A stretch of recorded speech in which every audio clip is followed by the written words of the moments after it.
When I arrived here, I was the second youngest member of the legislature.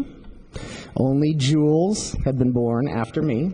Of course, that's changed, which is inspiring because members of our generation, X, and even those who come behind us have shown a strong interest in the maintenance of our government, our democracy, and in this process.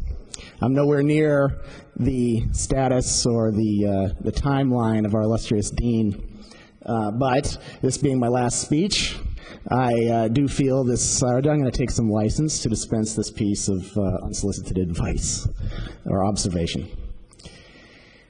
About 50 years ago, half a century ago, a politician in England gave a speech that wasn't his last speech, but it effectively ended his career. It was Enoch Powell. And it was the Rivers of Blood speech. He never used that phrase, but he talked about Homer's Odyssey. It was a book, one of the oldest of Western literature, not about war, but about the return from war, which some of us have experienced, and it's understandable how that would be the book that endures. Anyway, as Enoch Powell is reflecting on how that speech ended his career, he rendered this observation. He said, "All political careers end in failure." Enoch Powell, all political careers end in failure. And I've turned that over for a couple of years. What did he mean by that? Who was that guy? Who's the kind of person that would say such a thing? What's his background? And so I looked into him.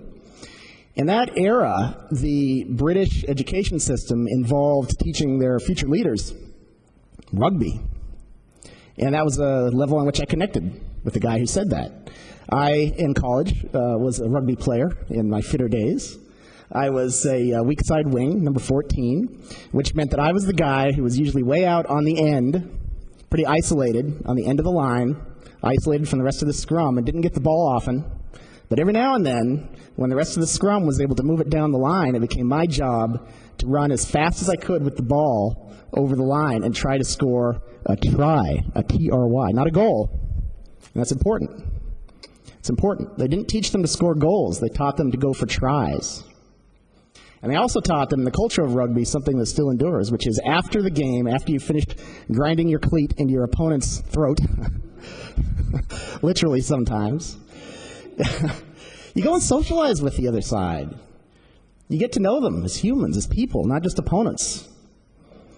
And you interact on that level, because that is what truly endures. And that is how they brought up their leaders. And I thought, that's the kind of person who would come back with a statement like that. All political careers end in failure. To me, that doesn't mean that a political career is going to end in losing your last election or failing to get the job you want. I don't think that's what he meant. I think what he meant was that we all come to this process wanting to achieve and accomplish something for a reason. Something drives us here. Maybe the reason matures and changes while we're here, just as we do. But in the end, I think all of us will leave with a sense that we didn't quite do everything we wanted to. We all fail to do what we wanted to do everything we wanted to do.